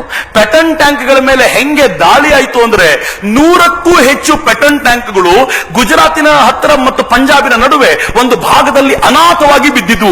ಯುದ್ಧದ ನಂತರ ಅದನ್ನು ನೋಡ್ಲಿಕ್ಕೆ ಅಂತ ಯುದ್ಧದ ಮಧ್ಯದಲ್ಲೇ ಒಮ್ಮೆ ಲಾಲ್ ಬಹದ್ದೂರ್ ಶಾಸ್ತ್ರಿ ಹೋದ್ರು. ಅವ್ರೇನಂದ್ರಂತ ಗೊತ್ತಾ? ಅಯ್ಯೋ ದೇವ್ರೆ, ನನ್ನ ಊರಿನಲ್ಲಿ, ನನ್ನ ಹಳ್ಳಿಯಲ್ಲಿ ಇಷ್ಟು ಎತ್ತಿನ ಗಾಡಿ ಮುರಿದು ಬಿದ್ದಿರೋದು ನಾನು ನೋಡಿರ್ಲಿಲ್ಲ ಅಂತ. ಅಷ್ಟು ಪೆಟನ್ ಟ್ಯಾಂಕ್ಗಳ ನಾಶ ಮಾಡಿದ್ವಿ ನಾವು. ಇದು ಭಾರತದ ಸಾಮರ್ಥ್ಯ ಅಂತ. ಅಬ್ದುಲ್ ಹಮೀದ್ರು ಮೊದಲನೇ ದಿನ 2 ಟ್ಯಾಂಕ್ ಉರುಳಿಸಿದ್ರು, 2ನೇ ದಿನ 4 ಟ್ಯಾಂಕ್ ಉರುಳಿಸಿ 5ನೇ ಟ್ಯಾಂಕಿನ ಮೇಲೆ ದಾಳಿ ಮಾಡಬೇಕಾದಾಗ 5ನೇ ಟ್ಯಾಂಕ್ ಅವನು ಅಬ್ದುಲ್ ಹಮೀದ್ರ ಜೀಪ್ ನೋಡ್ಬಿಟ್ಟ. ಅವ್ರಿಗೆ ಗೊತ್ತಾಯ್ತು, ಅವ್ನು ನನ್ನ ಜೀಪ್ ನೋಡಿದಾನೆ, ನಾನೀಗ ದಾಳಿ ಮಾಡ್ಲೇಬೇಕು ಅವನಿಗೆ. ನಾನು ದಾಳಿ ಮಾಡಿದ ತಕ್ಷಣ ಇಮ್ಮಿಡಿಯೇಟ್ ಜಾಗ ಶಿಫ್ಟ್ ಮಾಡುವಂತ ಆರ್ಡರ್ ಕೊಡ್ತಾ ತಾವು ತಮ್ಮ ತಮ್ಮ ರಿಕಾಯಿಲ್ಲೆಸ್ ಗನ್ ಇಂದ ಅವನ ಮೇಲೆ ದಾಳಿ ಮಾಡಿದ್ರು. ಆ ಕಡೆ ಇವ್ರು ದಾಳಿ ಮಾಡುವಾಗ ಅಲ್ಲಿಂದನೂ ದಾಳಿ ಆಯ್ತು. ಎರಡೂ ಕಡೆ ಸದ್ದು ಬಂತು. ಅಬ್ದುಲ್ ಹಮೀದ್ರು ತೀರ್ಕೊಂಡು ಬಿಟ್ಟಿದ್ರು. ಅಬ್ದುಲ್ ಹಮೀದ್ರಿಗೆ ಆನಂತರ ಪರಮವೀರ್ ಚಕ್ರ ಸನ್ಮಾನ ಮಾಡಲಾಯಿತು. ಅದರ ಆಶ್ಚರ್ಯ ಏನ್ ಗೊತ್ತೇನು? ನಮ್ಮ ಕರ್ನಾಟಕದ ಅಬ್ದುಲ್ ಹಮೀದ್ರು ಯಾರಿದ್ದಾರೆ, ಅವ್ರ ಮನೆಗೆ ಟೆಲಿಗ್ರಾಮ್ ಬಂತು, ನಿಮ್ಮ ಯಜಮಾನರು ತೀರ್ಕೊಂಡಿದ್ದಾರೆ ಅಂತ. ಆದರೆ ಅವರು ಇನ್ನೂ ಯುದ್ಧದಲ್ಲಿ ಹೋರಾಟ ಮಾಡ್ತಾ ಇದ್ರು, ಅದೇ ಭಾಗದಲ್ಲಿ ಕದನದಲ್ಲಿದ್ರು. ಅವರನ್ನು ಕರೆದು ಇವತ್ತು ವೇದಿಕೆ ಮೇಲೆ ನಾವು ಸನ್ಮಾನ ಮಾಡಿದ್ವಲ್ಲ, ಹೆಮ್ಮೆಯ ಸಂಗತಿ ಅಂತ ನನಗೆ ಅನ್ಸುತ್ತೆ. ಎಂಥ ಅಪರೂಪದ ಸಂಗತಿಗಳು ಈ ಇಡೀ ಯುದ್ಧದಲ್ಲಿ ನಡೆದವು ಅಂತಂದ್ರೆ, ಇಡೀ ಯುದ್ಧದ ಹೋರಾಟದ ಕಥನಗಳು ಎಷ್ಟು ರೋಚಕವಾಗಿದ್ವು ಅಂತಂದ್ರೆ, ನಾನು ಒಂದೇ ಒಂದು ಅಪರೂಪದ ಸಂಗತಿ, ತುಂಬಾ ಅಪರೂಪದ ಸಂಗತಿ. ಹವಿಲ್ದಾರರ ಜೊತೆಗಿದ್ದಂತ 3 ಸೈನಿಕರು, 3 ಜನರನ್ನು ಬ್ಯಾಡ್ ಬಾಯ್ಸ್ ಆಫ್ ದ ರೆಜಿಮೆಂಟ್ಸ್ ಅಂತ ಕರೀತಿದ್ರು. ಬ್ಯಾಡ್ ಬಾಯ್ಸ್ ಆಫ್ ರೆಜಿಮೆಂಟ್ ಅಂತ ಯಾಕೆ ಕರೀತಾರೆ ಅಂದ್ರೆ, ಅವರಿಗೆ ಟ್ರಿಗರ್ ಒತ್ತೋದು ಅಂದ್ರೆ ಹುಚ್ಚು ಅಂತ. They are always bad boys. ಈ 3 ಜನ ಅಂತ ಬ್ಯಾಡ್ ಬಾಯ್ಸ್ಗಳು.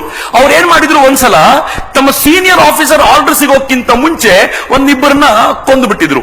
ಸೀನಿಯರ್ ಆಫೀಸರ್ ಕೋಪ ಬಂತು, ನನ್ನ ಆರ್ಡರ್ ಇಲ್ಲದೆ ಇನ್ಮೇಲೆ ಟ್ರಿಗರ್ ಮುಟ್ಟುವಂತಿಲ್ಲ ಅಂದ್ಬಿಟ್ರು. ಇವರಾಯ್ತು ಅಂತ ತಮ್ಮ ಡೇರೆಯಲ್ಲಿ ಆರ್ಡಿನರಿ ಜವಾನ್ಸ್ ತಮ್ಮ ಡೇರೆಯಲ್ಲಿ ಸಾಮಾನ್ಯವಾಗಿ ಕಾಯ್ಕೊಂಡು ಕೂತಿದ್ರು. ಅಷ್ಟೊತ್ತಿಗೆ 1965 ಯುದ್ಧ ಹೆಂಗಿತ್ತು ಗೊತ್ತೇನು?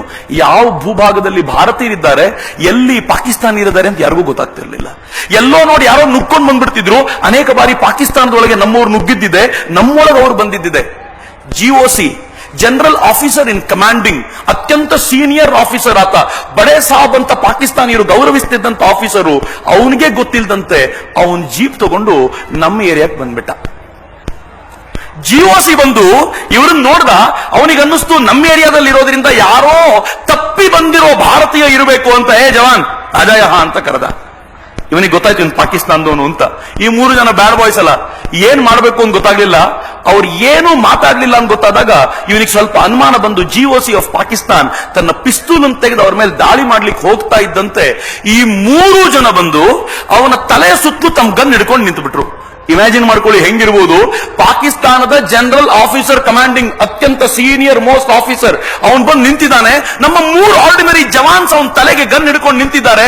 ಪರಿಣಾಮ ಹೆಂಗಿತ್ತು ಅಂತಂದ್ರೆ, ಮುಂದೇನ್ ಮಾಡ್ಬೇಕು ಆರ್ಡರ್ ಬರೋವರೆಗೂ ಶೂಟ್ ಮಾಡುವಂಗಿಲ್ಲ, ಟ್ರಿಗರ್ ಮೇಲೆ ಕೈ ಇಟ್ಕೊಂಡು ಅಷ್ಟೇ ನಿಂತಿದ್ದಾರೆ. ತಕ್ಷಣ ಆಫೀಸರ್ ನೋಡಿದ್ರು, ಅವ್ರಿಗೆ ಗೊತ್ತಾಯ್ತು ಡೇಂಜರ್ ಸಿಚುಯೇಷನ್ ಅಂತೇಳಿ ಫೈರ್ ಅಂತ ಆರ್ಡರ್ ಕೊಟ್ಟಿದ್ದಷ್ಟೇ ಧನ ಧನ ಧನ ಧನ ಗುಂಡು ಹಾರ್ತು GOC ಸತ್ತು ಬಿದ್ರು. ಮಿತ್ರ, ಇಮ್ಯಾಜಿನ್ ಮಾಡ್ಲಿಕ್ಕೆ ಸಾಧ್ಯ ಇಲ್ಲ. ನಾನು ವಾರ್ ಹಿಸ್ಟ್ರಿಯಲ್ಲಿ ಅನೇಕ ಬಾರಿ ನೋಡಿದ್ದೀನಿ. ಇದುವರೆಗೂ ಜಗತ್ತಿನ ಯಾವುದೇ ವಾರ್ ಹಿಸ್ಟ್ರಿನಲ್ಲಿ ಒಬ್ಬ ಸೀನಿಯರ್ ಆಫೀಸರ್ನ ಆರ್ಡಿನರಿ ಜವಾನ್ಗಳು ಕೊಂದ ಇತಿಹಾಸ ಇಲ್ಲ. 1965 ಇತಿಹಾಸದಲ್ಲಿ ಮಾತ್ರ ನಡೆದಿದ್ದು, ಮತ್ತದು ನನ್ನ ದೇಶದ ಸೈನಿಕರು ಮಾಡ್ಲಿಕ್ಕೆ ಸಾಧ್ಯ ಆಗಿದ್ದು ಅಂತ. ಇದನ್ನು ಕೇಳುವಾಗಲೆಲ್ಲ ಅತ್ಯಂತ ಹೆಮ್ಮೆಯ ಸಂಗತಿ ಅನ್ಸುತ್ತೆ. ಈ ತರದ ಎಷ್ಟು ಘಟನೆಗಳು 1965 ಜೋಡಿಸಿಕೊಂಡಿದೆ ಅಂತಂದ್ರೆ 1965 ಒಬ್ಬ ಅದ್ಭುತವಾದ ಪ್ರಧಾನಿ ಇದ್ರು. 1962 ಯುದ್ಧದ ನಂತರ ಜವಾಹರ್ಲಾಲ್ ನೆಹರು ತೀರ್ಕೊಂಡ್ರು. ಇಡೀ ಜಗತ್ತು ಅನ್ಕೊಳ್ತು ಇನ್ನು ಭಾರತದ ಕತೆ ಮುಗೀತು ಅಂತ. ಆದ್ರೆ ಅವ್ರಿಗೆ ಗೊತ್ತಿರಲಿಲ್ಲ ಅದಾದ್ಮೇಲೆ ಭಾರತದ ಕತೆ ಶುರುವಾಯಿತು ಅಂತ. ಲಾಲ್ ಬಹದ್ದೂರ್ ಶಾಸ್ತ್ರಿ ಬಂದ್ರು. ಮುಂದೆ ಯಾರು ಪ್ರಧಾನಿ ಅಂತ ಟೆನ್ಷನ್ ಅಲ್ಲಿ ಎಲ್ಲರೂ ಇರಬೇಕಾದ್ರೆ ಲಾಲ್ ಬಹದ್ದೂರ್ ಶಾಸ್ತ್ರಿ ಪ್ರಧಾನಿಯ ಕೂತು ಯಾವ ತರ ಮುನ್ನಡೆಸಿದ್ರು ಅಂದ್ರೆ ಅವರೊಂದು ಎಚ್ಚರಿಕೆ ಕೊಟ್ರು, ಪಾಕಿಸ್ತಾನ್ ಕಾ ಜವಾಬ್ ಹಮ್ ಈಟ್ ಕಾ ಜವಾಬ್ ಈಟ್ ಸೆ ಹೀ ದೇಂಗೆ ಅಂತ. ಪಾಕಿಸ್ತಾನ ನಮ್ಮ ಮೇಲೆ ಯುದ್ಧ ಮಾಡುತ್ತೆ ಅಂತ ನಿಶ್ಚಯ ಮಾಡಿದ್ರೆ ಯುದ್ಧದ ಮೂಲಕ ಉತ್ತರ ಕೊಡ್ತೀವಿ. ಅಷ್ಟೇ ಅಲ್ಲ, ಪಾಕಿಸ್ತಾನ ಲೈನ್ ಆಫ್ ಕಂಟ್ರೋಲ್ ನ 1 ಇಂಚ್ ಕ್ರಾಸ್ ಮಾಡಿದ್ರೆ ನಾವು ಲಾಹೋರ್ ವರೆಗೂ ನುಗ್ಗು ಬಿಡ್ತೀವಿ ಅಂತ ಎಚ್ಚರಿಕೆ ಕೊಟ್ಟು ಲಾಲ್ ಬಹದ್ದೂರ್ ಶಾಸ್ತ್ರಿ ಸುಮ್ಮನೆ ಇರಲಿಲ್ಲ. ಮಿತ್ರರೇ, ನಾನು ತುಂಬಾ ದೈನ್ಯದಿಂದ ನಿಮ್ ಜೊತೆ ಹೇಳ್ಕೊಳ್ತೀನಿ, ಈ ಸಾಮರ್ಥ್ಯ ಆನಂತರದ ಪ್ರಧಾನಿಗಳು ಯಾರು ತೋರಿಸ್ಲಿಕ್ಕಾಗ್ಲಿಲ್ಲ. ಲಾಲ್ ಬಹದ್ದೂರ್ ಶಾಸ್ತ್ರಿ ಹೇಳಿದ್ರು, ಮುಲಾಜೆ ನೋಡಬೇಡಿ, ಲೈನ್ ಆಫ್ ಕಂಟ್ರೋಲ್ ಕ್ರಾಸ್ ಮಾಡಿ ಪಂಜಾಬಿನ ದಿಕ್ಕಿನಲ್ಲಿ ಒಳಗು ನುಗ್ಗಿ ಲಾಹೋರ್ನ ಭಾರತ ವಶಪಡಿಸಿಕೊಳ್ಬೇಕು, ನಾನಿದ್ದೀನಿ ನಿಮ್ ಜೊತೆ ಅಂತ. ಈ ದೇಶದ ಸೈನಿಕರಿಗೆ ಲಾಲ್ ಬಹದ್ದೂರ್ ಶಾಸ್ತ್ರಿ ಗ್ರೀನ್ ಸಿಗ್ನಲ್ ಕೊಟ್ಟರಲ್ಲ, ಪರಿಣಾಮ ಏನಾಯ್ತು ಗೊತ್ತೇನು? ಲಾಹೋರ್ ಹತ್ತಿರದವರೆಗೂ ಭಾರತ ಹೋಗಿ ಇನ್ನು ಸ್ವಲ್ಪ ಗಂಟೆಗಳಲ್ಲಿ ಲಾಹೋರ್ನ ವಶಪಡಿಸಿಕೊಳ್ತೀವಿ ಅಂತ ಗೊತ್ತಾದಾಗ ಪಾಕಿಸ್ತಾನ ತನ್ನ ಮೂಗನ್ನ ನೆಲದ ಮೇಲೆ ಉಜ್ಜಿಬಿಡ್ತು. ತಪ್ಪಾಯ್ತು, ಇನ್ ಮುಂದೆ ಭಾರತದ ಮೇಲೆ ಕಣ್ಣು ಹಾಕಲ್ಲ ಅಂತ ಹೇಳಿ ಪಾಕಿಸ್ತಾನ ಏನ್ ಮಾಡ್ತು ಗೊತ್ತೇನು? ಜಗತ್ತಿನ ಎಲ್ಲ ರಾಷ್ಟ್ರಗಳಿಗೂ ಬೇಡಿಕೊಳ್ತು. ಅದರ ಪರಿಣಾಮ ತಾಷ್ಕೆಂಟ್ ಒಪ್ಪಂದ ಆಯ್ತು. ನಾನು ಮುಂದಿನ ಘಟನೆಗಳನ್ನ ಹೇಳಬೇಕಾದ್ರೆ ತುಂಬಾ ಭಾವುಕನಾಗ್ತೀನಿ. ಯಾವ ಲಾಲ್ ಬಹದ್ದೂರ್ ಶಾಸ್ತ್ರಿ ಈ ದೇಶದ ಸ್ವಾಭಿಮಾನದ ಸಂಕೇತ ಆಗಿದ್ರೋ ಅವರು ತಾಷ್ಕೆಂಟ್ ಒಪ್ಪಂದಕ್ಕೆ ಅಂತ ಹೋದವರು ವಾಪಸ್ ಬರಬೇಕಾದ್ರೆ ಶವವಾಗಿ ಭಾರತಕ್ಕೆ ಬಂದರು. ಲಾಲ್ ಬಹದ್ದೂರ್ ಶಾಸ್ತ್ರಿ ಅವ್ರ ಶವ ಮನೆಗೆ ಬಂದಾಗ ಅವ್ರ ಮನೇಲಿ ಇದ್ದವರೆಲ್ಲ ಕಿರಿಚಾಡ್ಬಿಟ್ಟಿದ್ರಂತೆ, ಅಯ್ಯೋ ಇವ್ರು ಹಾರ್ಟ್ ಅಟ್ಯಾಕ್ ಆಗಿ ಸತ್ತಿಲ್ಲ, ದೇಹ ಎಲ್ಲ ನೀಲಿಯಾಗಿದೆ, ಯಾರೋ ವಿಷ ಉಣಿಸಿದ್ದಾರೆ ಅಂತ. ದುರ್ದೈವ ಏನ್ ಗೊತ್ತೇನು? ಈ ತರ ತೀರ್ಕೊಂಡಂತ ಲಾಲ್ ಬಹದ್ದೂರ್ ಶಾಸ್ತ್ರಿ ಅವರ ಪೋಸ್ಟ್ ಮಾರ್ಟಮ್ ಅನ್ನ ರಷ್ಯಾದಲ್ಲೂ ಮಾಡಿರಲಿಲ್ಲ, ಭಾರತದಲ್ಲೂ ಪೋಸ್ಟ್ ಮಾರ್ಟಮ್ ಮಾಡಲಿಲ್ಲ. ಲಾಲ್ ಬಹದ್ದೂರ್ ಶಾಸ್ತ್ರಿ ಹಂಗೆ ಹೊರಟುಬಿಟ್ರು. ಇದು ತುಂಬಾ ದುರ್ದೈವದ ಸಂಗತಿ. ಮಿತ್ರರೇ, 1965 ಆ ಯುದ್ಧದ ನಂತರ 1971 ಮತ್ತೊಂದು ಯುದ್ಧ ನಾವು ಮಾಡಬೇಕಾಗಿ ಬಂತು. ಇಂದಿರಾ ಗಾಂಧಿ ಅವರ ನೇತೃತ್ವದಲ್ಲಿ ಯುದ್ಧ ನಡೆದಿದ್ದ ಯುದ್ಧ ಅದು.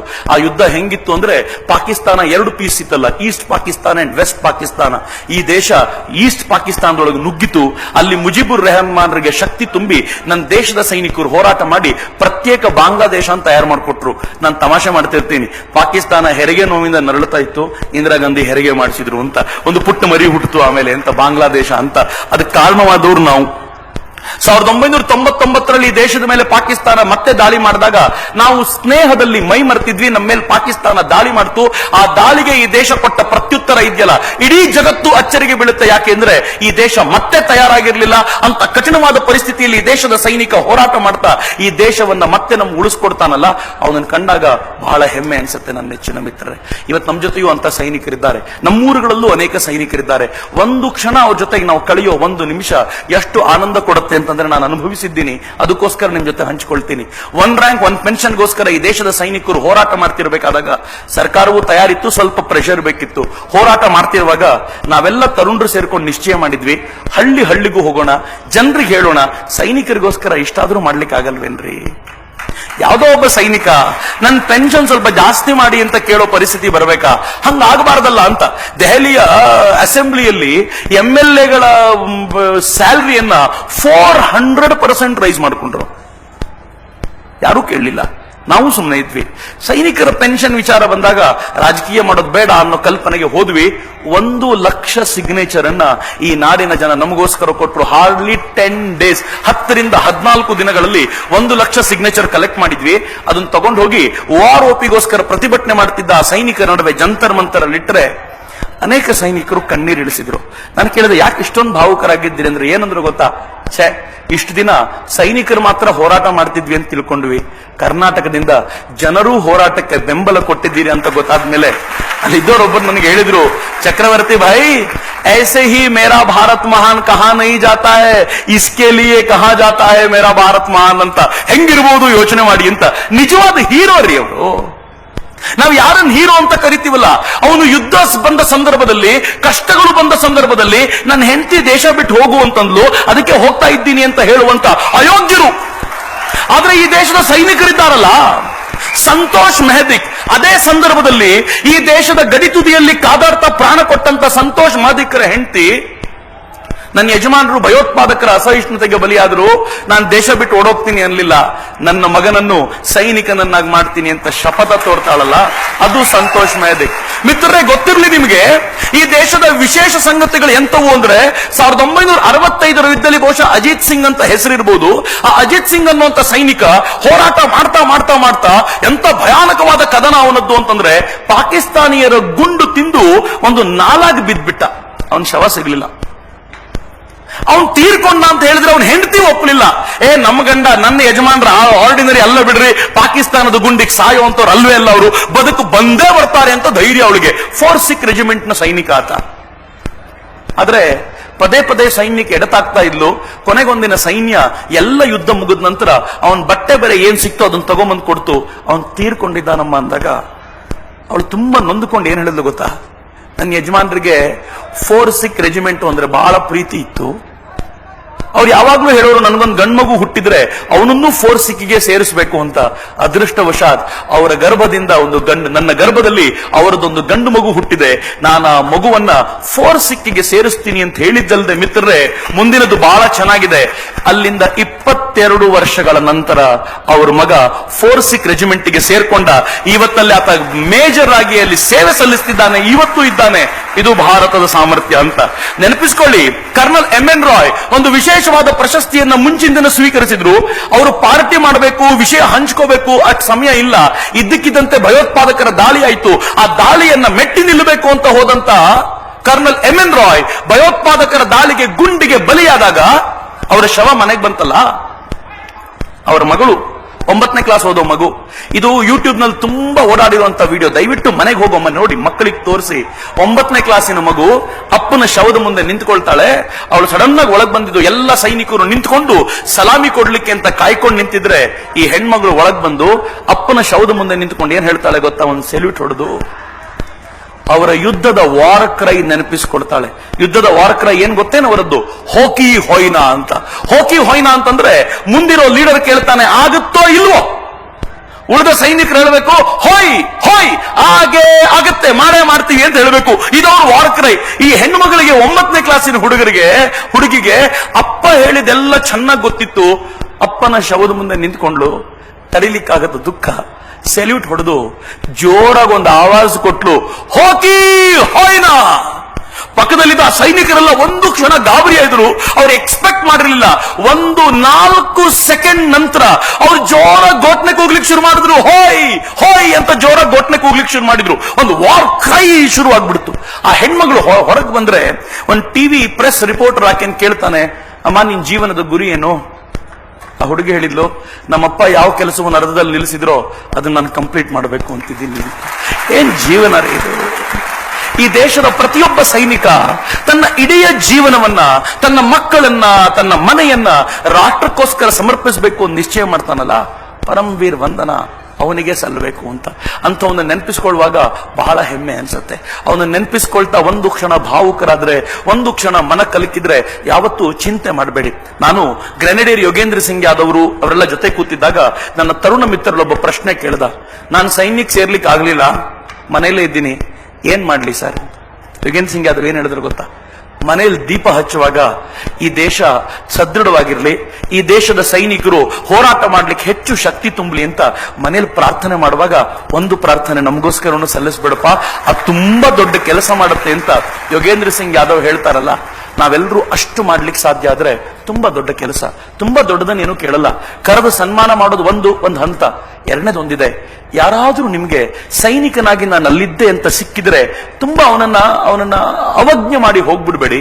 ಒಂದೇ ಒಂದ್ ನಿಮಿಷ ಅವನ ಜೊತೆ ನಿಂತ್ಕೊಂಡು, ಸರ್ ನೀವು ಎಲ್ಲೆಲ್ಲಿದ್ರಿ ಅಂತ ಒಂದ್ ಮಾತು ಕೇಳಿ. ಅವನು ಹೇಳೋ ಹೆಸರಲ್ಲಿ 90% ನಮ್ಗೆ ಯಾವ್ದು ದೇವರನಿಗೂ ಗೊತ್ತಾಗಲ್ಲ. ಅವನ್ ಏನೇನೋ ಹೇಳ್ತಾನೆ, ಊರಿಲ್ಲಿದ್ದೆ, ಪೂಂಚಲ್ಲಿದ್ದೆ, ಅಲ್ಲಿದ್ದೆ, ಇಲ್ಲಿದ್ದೆ ಅಂತಾನೆ. ಗೊತ್ತಾಗ್ಲಿಲ್ಲ ಅಂದ್ರೂ ಅಸಡ್ಡೆ ಮಾಡಬೇಡಿ, ಹೌದಾ ಹೌದಾ ಅಂತ ಕೇಳಿ. ಎಷ್ಟು ಖುಷಿ ಆಗುತ್ತೆ ಅಂದ್ರೆ, ಅವ್ರ ಮನೆಗೆ ಹೋಗ್ತಾರೆ, ಮೊಮ್ಮಗನ್ ಕರೆದು ಹೇಳ್ತಾರೆ, ಮಗು ನೀನು ಸೈನಿಕನೇ ಆಗಬೇಕು, ಯಾಕೆಂದ್ರೆ ಈ ದೇಶದ ಜನ ಸೈನಿಕನಿಗೆ ತುಂಬಾ ಗೌರವ ಕೊಡ್ತಾರೆ ಕಣಪ್ಪ ಅಂತ. ಒಮ್ಮೆ ಗೌರವ ಕೊಡ್ಲಿಕ್ಕೆ ಶುರು ಮಾಡಿ ಸಾವಿರ ಸಂಖ್ಯೆಯ ಜನ ಆ ಸೈನ್ಯಕ್ಕೆ ಸೇರ್ಲಿಕ್ಕೆ ಬರ್ತಾರಲ್ಲ. ಬಹಳ ಇದು ನಾನು ತಮಾಷೆ ಮಾಡ್ತಿಲ್ಲ. ಹೇಮಚಂದು ಅನ್ನೋ ಒಬ್ಬ ಸೈನಿಕ ತೀರ್ಕೊಂಡಾಗ ಅವನ ಶವ ಮೈಸೂರಿಗೆ ಬಂದಿತ್ತಲ್ಲ. ಮೈಸೂರಿಗೆ ಬಂದಾಗ ಹೆಚ್ಚು ಕಡಿಮೆ 8-10 ಸಾವಿರ ಜನ ಯಾರೋ ರಾಜಕಾರಣಿ ತೀರ್ಕೊಂಡ್ರೆ ಸೇರಲ್ಲ, ಒಬ್ಬ ಸೈನಿಕ ತೀರ್ಕೊಂಡಾಗ ಸೇರಿದ್ರಲ್ಲ. ಅದನ್ನ ನೋಡಿದ್ಮೇಲೆ ಮಗ ತುಂಬಾ ಅಳ್ತಾ ಇದ್ದ, ಮನೆಗೆ ಬಂದು ಹೇಳಿದ್ನಂತೆ, ಅಪ್ಪ ನಾನು ಸೈನಿಕನಾಗ್ಬೇಕಪ್ಪ ಅಂತ. ಯಾಕೆ ಅಂತ ಅಪ್ಪ ಕೇಳಿದ್ರೆ, ಸತ್ತಾಗ ಇಷ್ಟು ಜನ ಇನ್ಯಾರಿಗಪ್ಪ ಬರ್ತಾರೆ, ಒಬ್ಬ ಸೈನಿಕನಿಗೆ ಮಾತ್ರ ಸಿಗೋ ಗೌರವ ಹೆಂಗಿರ್ಬೋದು ಯೋಚನೆ ಮಾಡಿ. ಒಂದು ಮುಂದಿನ ಪೀಳಿಗೆ ಕೊಡಬಹುದಾಗಿರುವಂತ ಸಂದೇಶ ಎಂತದ್ದು ಅಂತ ಇವತ್ತು HSSF ನಲ್ಲಿ ನಿಂತ್ಕೊಂಡು, ಈ ಹಿಂದೂ ಸ್ಪಿರಿಚುವಲ್ ಅಂಡ್ ಸೇವಾ ಫೇರ್ ನಲ್ಲಿ ನಿಂತ್ಕೊಂಡು ನಾವ್ ಏನ್ ಮಾಡ್ತಿದ್ದೀವಲ್ಲ, ಇದು ಮುಂದೆ ಆಗಲಿರುವಂತ ಅನೇಕ ಸೈನಿಕರಿಗೆ ಪ್ರೇರಣೆ, ಅವರಿಂದ ಮಾಡ್ಲಿಕ್ಕಿರುವಂತ ಮಹತ್ ಕಾರ್ಯಕ್ಕೆ ಆರಂಭ ಅಂತ ಅನುಮಾನ ಇಲ್ಲದೆ ನನಗಂತೂ ಅನ್ಸುತ್ತೆ. ಅಂತ ಆರಂಭಕ್ಕೆ ಇವತ್ತೇನ್ ನಾವೆಲ್ಲರೂ ಜೊತೆ ಸೇರಿದ್ದೀವಿ, ಇದನ್ನ ಗಟ್ಟಿ ಮಾಡೋಣ, ಒಂದು ಸಮರ್ಥವಾದ ಸದೃಢವಾದ ರಾಷ್ಟ್ರ ಕಟ್ಟೋಣ. ನನ್ನ ರಾಷ್ಟ್ರ ನಿರ್ಮಾಣ ಆಗ್ತಿದೆ, ನನಗಂತೂ ಅನುಮಾನ ಇಲ್ಲ. ಇವತ್ತು ಈ ದೇಶದ ಸೈನ್ಯ ಹೆಂಗಿದೆ ಗೊತ್ತೇನು? ಈ ದೇಶದ ರಕ್ಷಣಾ ಸಚಿವರು ಮನೋಹರ್ ಪರಿಕ್ಕರ್, ನನಗೆ ಬಹಳ ಹೆಮ್ಮೆ ಇದೆ ಅವ್ರ ಬಗ್ಗೆ. ಒಬ್ಬ CM ಅನ್ನ ಕರ್ಕೊಂಡೋಗಿ ರಕ್ಷಣಾ ಸಚಿವರನ್ನು ಮಾಡ್ತಾರೆ ಅಂದಾಗಲೇ ಅವ್ರ ತಾಕತ್ ಎಂತದ್ದಿರ್ಬೋದು ಅಂತ ಗೊತ್ತಿತ್ತು. ಆದ 2ನೇ ದಿನಕ್ಕೆ ಅವ್ರು ಹೋದ್ರು, ಬಾರ್ಡರ್ ನಿಂತ್ಕೊಂಡು ಹೇಳಿದ್ರು ಸೈನಿಕರಿಗೆ. ಒಂದು ಕಾಲ ಇತ್ತು ನನ್ನ ದೇಶದ ಸೈನಿಕರ ತಲೆ ಕರ್ಕೊಂಡು ಹೋಗ್ತಿದ್ರು, ಇನ್ ಮುಂದೆ ಹಂಗಿಲ್ಲ. ಈ ದೇಶದ ಒಬ್ಬ ಸೈನಿಕನನ್ನ ಯಾರಾದ್ರೂ ಪಾಕಿಸ್ತಾನಿಯರು ಕೊಂದ್ರೆ 2 ಪಾಕಿಸ್ತಾನಿಯರು ಬೇಕು ನನಗೆ, ಏನ್ ಮಾಡ್ತಿರೋ ಮಾಡಿ ಅಂತ. ಏನ್ ತಾಕತ್ತು ಬೇಕು ಇದು ಹೇಳಬೇಕಾದ್ರೆ.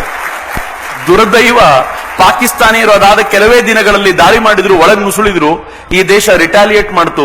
ಮಿತ್ರರೇ ಗೊತ್ತಿರ್ಲಿ, ರಿಟಾಲಿಯೇಷನ್ ಹೆಂಗಿತ್ತು ಅಂತಂದ್ರೆ, 4 ಜನ ಪಾಕಿಸ್ತಾನಿಯರನ್ನ ನನ್ನ ದೇಶದ ಸೈನಿಕರು ಕೊಂದಾಕಿದ್ರು.